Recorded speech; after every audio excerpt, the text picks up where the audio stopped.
There was a different kind of tension in the Supreme Court that day. Chief Justice John Roberts saw himself as the unquestionable authority on constitutional law. Across from him sat Jasmine Crockett, a young Congress representative, former prosecutor, but in Roberts's eyes, just a political figure. Roberts wasn't taking Crockett's questions seriously until Crockett began to demonstrate her knowledge of constitutional law. At that moment, Roberts realized that he wasn't facing an ordinary politician, but a real legal mind. The ornate chamber of the Supreme Court buzzed with an unusual energy on that crisp October morning. The court's annual oversight hearing with Congress was typically a ceremonial affair. Polite questions, diplomatic answers, and careful adherence to the boundaries between the judicial and legislative branches. But today felt different. Chief Justice John Roberts sat at the witness table with the composed dignity that had defined his 18-year tenure on the court. At 69, he had mastered the art of congressional testimony, deflecting political questions while maintaining the court's institutional independence. His silver hair was perfectly styled, his black robes replaced by a conservative navy suit that projected authority without ostentation. Across from him, arranged in the familiar horseshoe formation of the Hart Senate Office Building, sat members of the Senate Judiciary Committee. Most were familiar faces to Roberts, senators he had sparred with before, whose questions he could anticipate and deflect with practiced ease. But in the second row of the Democratic side sat someone who made Roberts slightly uncomfortable, though he couldn't quite articulate why. Representative Jasmine Crockett of Texas had been specially invited to participate in this hearing, due to her background as a former prosecutor and her work on judicial reform. At 43, she brought an intensity to these proceedings that was uncommon among the usual parade of senators asking predictable questions about court procedures. Roberts had read her brief bio that morning: former prosecutor, civil rights attorney, freshman representative. In his mind, she was another politician trying to make headlines by challenging the court. He had dealt with dozens like her over the years. He was about to learn that Jasmine Crockett was nothing like the politicians he had dealt with before. Committee Chairman Dick Durbin called the hearing to order at 10 a.m. sharp. Chief Justice Roberts, thank you for appearing before us today to discuss the state of the federal judiciary. Roberts leaned into his microphone with the confidence of someone who had testified before Congress countless times. Thank you, Chairman Durbin. I'm pleased to discuss the court's work and our commitment to judicial independence and constitutional governance. The first hour proceeded exactly as Roberts expected. Republican senators asked friendly questions about court administration and judicial resources. Democratic senators pressed gently on ethics issues and public confidence in the court. Roberts deflected with the skill of a seasoned diplomat, providing detailed answers that revealed little of substance. But at 11:15 a.m., Chairman Durbin called on Representative Crockett for her questioning period. Crockett looked up from her notes, her expression serious and focused. Thank you, Chairman Durbin. Chief Justice Roberts, I want to begin with a fundamental question about constitutional interpretation. Roberts nodded politely, expecting another predictable inquiry about judicial philosophy. In your confirmation hearings in 2005, Crockett continued, you famously described judges as umpires who call balls and strikes. But I'm curious about your views on the evolving nature of constitutional interpretation, particularly regarding the 14th Amendment. Roberts straightened slightly. This wasn't the usual line of questioning he received from House members. Representative, the Constitution is not a living document in the sense that its meaning changes with popular opinion. Our role is to interpret the text as it was originally understood. Crockett made a note, then looked up with a slight smile. That's interesting, Chief Justice, because in your majority opinion in Roberts versus Louisiana, in Department of Homeland Security versus Regents of the University of California, you wrote that constitutional principles must be applied to circumstances the framers could never have envisioned. Roberts paused. Very few people outside the legal academy would catch that level of detail in his opinions, let alone quote them accurately in a congressional hearing. Representative, that case involved administrative law, not constitutional interpretation per se. But you relied on constitutional due process principles, Crockett pressed. Specifically, you cited the substantive due process doctrine developed in cases like Goldberg versus Kelly, a 1970 case that extended constitutional protections far beyond what the framers originally contemplated. The room had grown quieter. Other committee members were paying closer attention now, sensing that this wasn't typical congressional theater. Roberts realized he was dealing with someone who had actually read his opinions carefully. Representative, substantive due process is a well-established doctrine. Established through judicial interpretation that expanded constitutional meaning beyond original text. Crockett interrupted smoothly. Which seems to contradict your umpire metaphor. Unless umpires are allowed to change the rules mid-game? Several reporters in the press gallery looked up from their phones. This wasn't the usual softball questioning they had expected. Roberts felt a familiar tightness in his chest, the same feeling he got when facing a particularly well-prepared attorney during his appellate practice days. Representative constitutional interpretation involves applying enduring principles to new circumstances, which is different from changing the fundamental meaning of the text. Crockett nodded thoughtfully. I see. So interpretation can evolve, but meaning cannot. Chief Justice, let me ask you about another area where this distinction might be relevant, the court's approach to voting rights. She pulled out a document from her folder. In your opinion in Shelby County versus Holder, you wrote that the Voting Rights Act's pre-clearance formula was based on decades-old data that no longer reflected current conditions. But Article 1, Section 4 of the Constitution gives Congress explicit authority to regulate federal elections. How do you reconcile the court's decision to strike down congressional action with the text of the Constitution? Roberts shifted in his chair. This was getting into territory that he preferred to avoid in congressional hearings. Representative, the Shelby County decision was based on constitutional principles of federalism and equal state sovereignty. Equal state sovereignty, Crockett repeated, consulting another document.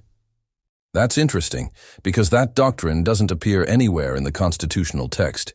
In fact, it seems to be a judicial creation designed to limit congressional power under the Reconstruction Amendments. The temperature in the room seemed to drop several degrees. Crockett had just accused the Chief Justice of judicial activism, the very charge conservatives typically leveled at liberal judges. Representative, I would respectfully disagree with that characterization. Would you? Crockett looked directly at him. Because I've been reading the historical record, and the 15th Amendment was specifically designed to give Congress broad power to protect voting rights. The text says, Congress shall have power to enforce this article by appropriate legislation. That seems pretty clear. She leaned forward slightly. So when the court strikes down congressional enforcement of voting rights based on a judicial doctrine that's not in the Constitution, isn't that exactly the kind of judicial activism you've criticized throughout your career? Roberts was now visibly uncomfortable. Few people had ever pressed him this systematically on the contradictions in his judicial philosophy. Representative, the court has a responsibility to ensure that congressional action conforms to constitutional limits. But who determines those limits? Crockett interrupted. And based on what authority? Because it seems to me that when the Constitution explicitly grants Congress power to enforce voting rights, and the court invents new limits on that power, the court is functioning more like a super legislature than a judicial body. The chamber was dead silent now. Even Republican senators seemed transfixed by the exchange. Roberts tried a different approach. Representative, these are complex constitutional questions that require careful balancing of competing principles. Chief Justice, Crockett said, her voice taking on the prosecutorial tone that had made her famous in courtrooms.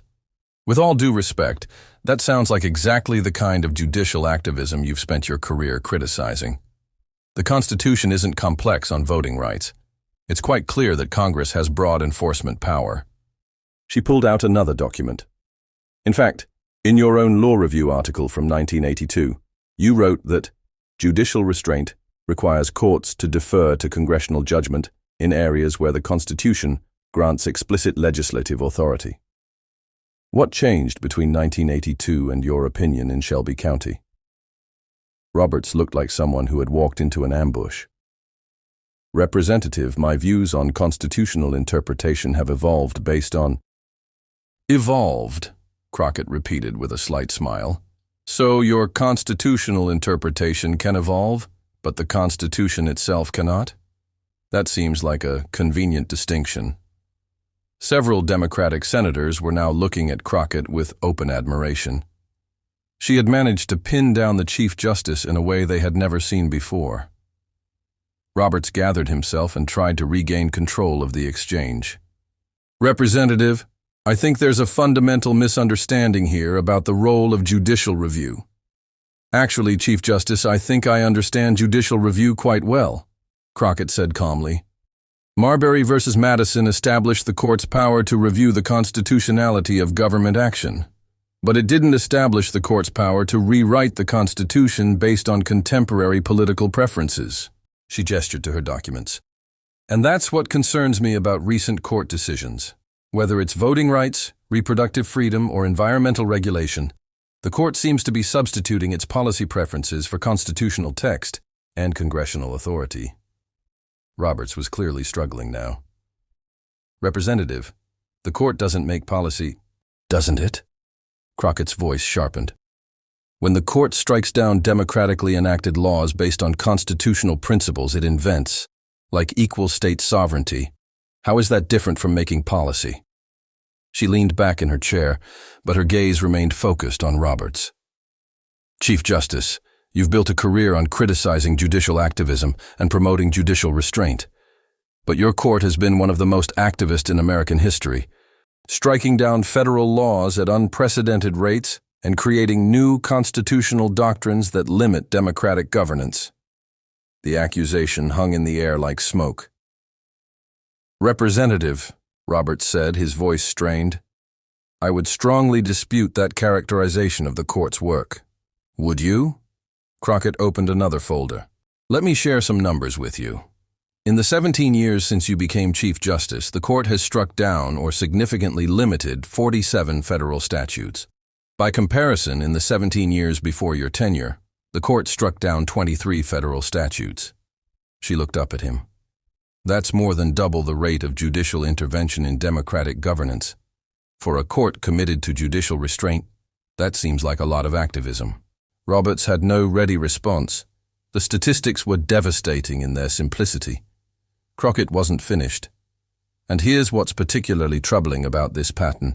The laws your court has struck down were largely enacted by Democratic Congresses and presidents. The laws your court has upheld were largely enacted by Republican Congresses and presidents. She paused to let that sink in. That suggests the court's constitutional interpretation correlates suspiciously well with partisan political preferences. The room was electric with tension now. Crockett had just accused the Chief Justice of leading a partisan court that dressed up political decisions in constitutional language. Roberts's voice was tight when he responded. Representative, that is an unfair and inaccurate characterization of the court's jurisprudence. Is it? Crockett pulled out yet another document. Because I've analyzed the voting patterns of justices appointed by Republican and Democratic presidents, and there's a 94% correlation between the appointing party and how justices vote in politically salient cases. She looked directly at Roberts. Chief Justice, if constitutional interpretation were truly about applying legal principles rather than political preferences, wouldn't we expect more ideological diversity in how justices approach constitutional questions? Roberts was now visibly flustered. Representative, you're oversimplifying complex legal reasoning. I'm asking simple questions about observable patterns, Crockett replied. And the pattern suggests that constitutional interpretation, as practiced by your court, is far more political than you're willing to admit. She gathered her papers. Chief Justice, you came to this job promising to be an umpire who calls balls and strikes. But umpires don't get to change the strike zone based on which team is batting, and they don't get to invent new rules mid-game. Crockett's voice grew stronger. Your court has done both. You've narrowed constitutional protections for voting rights, reproductive freedom, and environmental protection while expanding constitutional protections for corporate speech and religious exercise. That's not neutral umpiring, that's setting policy from the bench. Roberts tried one last time to regain control. Representative, the court's role is to interpret the Constitution as written. No, Chief Justice, Crockett interrupted firmly. Your role is to interpret the Constitution as you want it to be written. And the difference between those two things is why confidence in the Supreme Court is at historic lows. The silence that followed was deafening. Chairman Durbin, clearly sensing that the exchange had gone far beyond normal congressional questioning, cleared his throat. The gentlewoman's time has expired. Thank you, Mr. Chairman, Crockett said calmly, but the damage was done. As the hearing moved to the next questioner, Roberts sat quietly, looking smaller somehow than he had at the beginning of the session.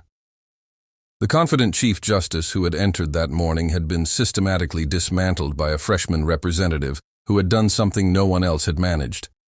She had forced him to confront the contradictions in his own judicial philosophy. Within hours, clips of Crockett's questioning were circulating on social media and legal blogs. Law professors were calling it the most effective congressional questioning of a Chief Justice in decades. Political commentators were praising her preparation and precision. But perhaps the most telling response came from a retired Supreme Court clerk who had worked for Roberts during his early years on the court. "I've never seen the Chief Justice look so uncomfortable," the clerk told a reporter. Representative Crockett didn't just ask tough questions. She asked the right questions, and she clearly knew the answers before she asked them. 3 days after the hearing, Roberts was asked about the exchange during a speech at a law school. "Representative Crockett is clearly well prepared and asks thoughtful questions," he said diplomatically. "The court benefits from rigorous oversight and challenging inquiries about our work."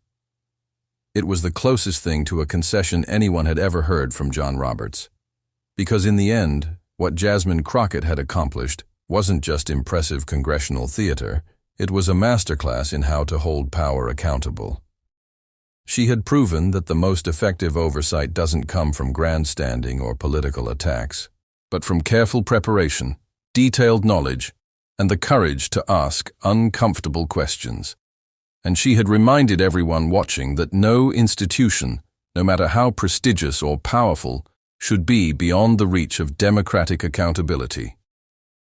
If this story inspired you, if it reminded you that expertise matters more than titles and preparation beats prestige every time, make sure to subscribe for more stories of people who prove that the most powerful tool in democracy isn't authority, it's accountability. Because sometimes the most important questions aren't the most comfortable ones. And sometimes the most necessary conversations happen when someone is brave enough to challenge the powerful with facts they can't dismiss.